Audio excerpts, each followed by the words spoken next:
Hello welcome साथियों, देवभूमि education point में आपका एक बार फिर से स्वागत है। दोस्तों आज यहाँ पर आप लोगों के लिए एक इंपॉर्टेंट वीडियो में लेकर आया हूँ। इस वीडियो में आपको देखने को मिलेंगे यहाँ पर को कुनिंद राजवंश से कुछ महत्वपूर्ण प्रश्न। दोस्तों काफी कम दिन रह गए हैं और अभी तो वीडियो सहायक समाज कल्याण अधिकारी इनका पेपर है और आने वाले समय में आप देखेंगे पटवारी वगैरह के उत्तराखंड के बहुत सारे ढेर सारे पेपर होने वाले। तो मेरे साथ अभी से जुड़ जाओ आप। यहाँ पर मैं आप लोगों को प्रत्येक टॉपिक से, जैसे आज कुनिंद राजवंश से मैंने बताया, थोड़ी देर में या हो सकता है इसके बाद हम जो है पूरा लगभग देखते हैं एग्जाम तक कितने पॉइंट हो पाते हैं। तो जितने भी यहाँ पर टॉपिक्स हैं उन टॉपिक से जितने महत्वपूर्ण क्वेश्चन हैं उन क्वेश्चंस को हम करने की कोशिश करेंगे। आप लोगों को मैं बता दूंगा जितने भी परीक्षा की दृष्टि से जितने महत्वपूर्ण प्रश्न हैं उन सारे प्रश्नों को हम यहाँ पर डिस्कस करने वाले हैं। तो मेरे साथ इस वीडियो में लास्ट तक आपको बने रहना है। अपनी क्रिया प्रतिक्रिया हमेशा की तरह आपको देनी है कॉमेंट सेक्शन में, ठीक है। कहीं पर आपको लगता है कोई प्रश्न छूट गए हैं तो वो भी आप जरूर कमेंट करके हमें बता सकते हैं।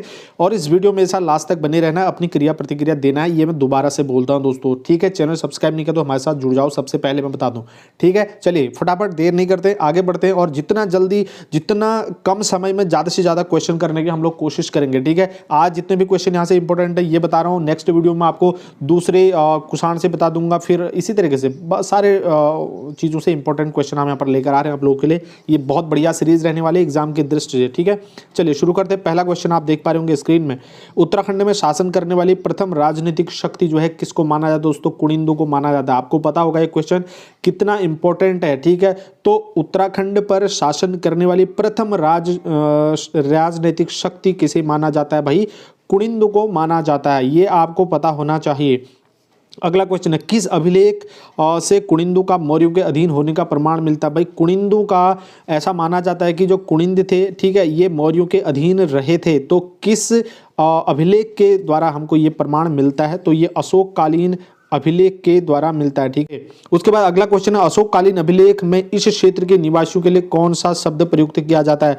तो भाई अशोककालीन शिलालेख से जो है इस क्षेत्र के जो निवासी थे इनके लिए कौन सा शब्द प्रयुक्त किया जाता है? बहुत ही इंपॉर्टेंट है। तो ये पुलिंद शब्द किया जाता है किसके लिए? इस क्षेत्र के निवासियों के लिए। इसको ध्यान रखना, निवासियों के लिए पुलिंद शब्द जो है प्रयोग किया जाता है। उसके बाद अगला इसी से जुड़ा हुआ अगला क्वेश्चन आएगा।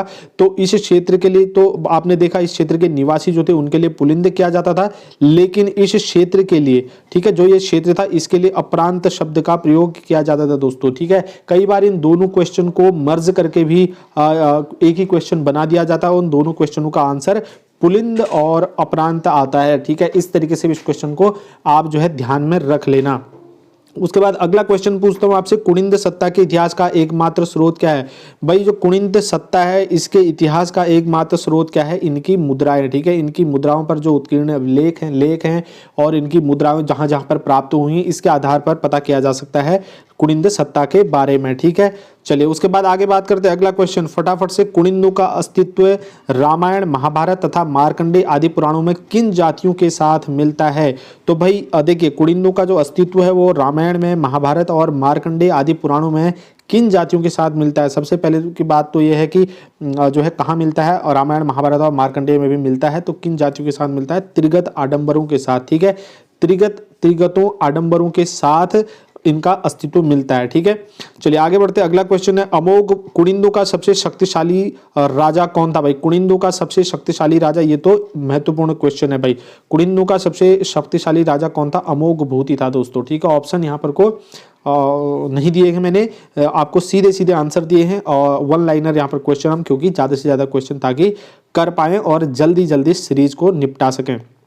अगला क्वेश्चन है, कुनिंदों की रजत व ताम्र मुद्राओं के लेख किस लिपि में पाए गए हैं? चलिए ये पैर गए हैं लिख दिया मैंने, गलती होगी टाइप करने में, तो यहाँ पर पाए गए हैं होना चाहिए, ठीक है, या मिले हैं, जो भी है। तो कुनिंदों की रजत और ताम्र मुद्राओं के लेख किस लिपि में पाए गए हैं? तो ये ब्राह्मी और खरोष्टी लिपि में पाए गए हैं दोस्तों, ठीक है। तो ऑप्शन ऑप्शन तो है ही नहीं। चलिए आगे है, अगला क्वेश्चन है, मुद्राओं में कैसे चिन्ह अंकित हैं? तो इनकी जो मुद्राएं हैं इन मुद्राओं में कैसे चिन्ह अंकित किए गए हैं? तो ये भी क्वेश्चन पूछा जाता है दोस्तों। इसके जो पश्चिम वाला भाग है, पूरा भाग जिसको बोलते हैं, तो यहाँ पर को द्विहस्ता या पदहस्ता देवी की मूर्ति है, ठीक है। और इसके जो इसके दाईं ओर पर है, दाईं ओर में एक मृग दिखाया गया है, जो मृग क्या कर रहा है, इस देवी की तरफ को देख रहा हुआ है। ठीक है, तो यानी कि बाईं ओर में क्या है, द्विहस्ता देवी यानी कि पूरा भाग में, और दाईं ओर वाले भाग में उसे देखता हुआ मृग जो है यहाँ इसमें अंकित किया गया है। क्वेश्चन नंबर 10 है, किसके आधार पर कुछ विद्वान ये मानते हैं कि ये यहाँ पर वृद्ध लिख दिया मैंने, तो यहाँ पर ये वृद्ध नहीं होना चाहिए, ये क्या हो जाएगा दोस्तों, ये मृग लक्ष्मी हो जाएगा। ठीक है, क्या हो जाएगा, मृग। तो किसके आधार पर कुछ विद्वान ये मानते हैं कि जो मृग था वो लक्ष्मी का पशु रूप है, और पदहस्ता जो देवी थी आपने देखा सिक्के में, तो वो लक्ष्मी का मानव रूप है। ठीक है, तो किसके आधार पर माना जाता है, ऋग्वेद की श्री सूक्त के आधार पर माना जाता है कि जो मृग था वो लक्ष्मी का पशु रूप है, और जो पदहस्ता देवी या फिर जिसको द्विहस्ता देवी या पदहस्ता देवी बोला जाता है, तो ये लक्ष्मी का मानव रूप है। किसके आधार पर माना गया, ये ऋग्वेद की श्री सूक्त के आधार पर माना जाता है। ठीक है, चले आगे बढ़े, अगला क्वेश्चन देखते हैं। किससे ज्ञात होता है कि कुनिंद समुद्रगुप्त के पश्चात भी छोटे छोटे भागों में बिखरे हुए थे। तो किस चीज से ये पता चलता है कि जो कुनिंद थे वो समुद्रगुप्त के बाद भी छोटे छोटे भागों में बिखरे हुए थे, फिर भी इनका अस्तित्व थोड़ा बहुत था, तो ये बृहद संहिता के आधार पर कहा जा सकता है। ठीक है, आगे बढ़ते हैं। कुनिंद शासकों के समय सुबाहुपुर वर्तमान में है, जो कुनिंद शासकों के समय सुबाहुपुर था वो वर्तमान में कहाँ पर है या क्या है, वो श्रीनगर है दोस्तों। ठीक है, वर्तमान का श्रीनगर, उस समय का सुबाहुपुर था। ठीक है, चलो आगे बढ़ते हैं, अगला है कुनिंद राजवंश के अधिष्ठात्री देवता कौन थे। तो कुनिंद राजवंश के अधिष्ठात्री देवता कौन थे, ये शिव थे दोस्तों। ठीक है, कुनिंद राजवंश के अधिष्ठाता देवता कौन थे, शिव थे। ठीक है, आगे बढ़ते हैं, अगला क्वेश्चन देख लेते हैं। अमोघ भूति की मृत्यु के बाद इनके मैदानी प्रदेशों पर किसने अधिकार कर लिया था, भाई ये भी क्वेश्चन बन जाता है।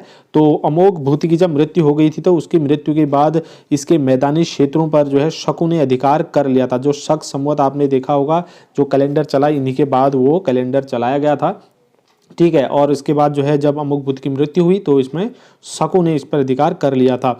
उसके बाद अगला क्वेश्चन है, कहाँ से प्राप्त मुद्राओं पर आसेक, गौमित्र, हरदत्त, शिवदत्त आदि राजाओं के नाम अंकित हैं। राजाओं के नाम भी होना चाहिए यहाँ पर, है ना, तो उनके नाम अंकित है, तो ये अल्मोड़ा से प्राप्त मुद्राओं पर। ठीक है, तो अल्मोड़ा से प्राप्त मुद्राओं पर आसेक, गौमित्र, हरिदत्त और शिवदत्त के नाम, इन राजाओं के नाम अंकित हैं।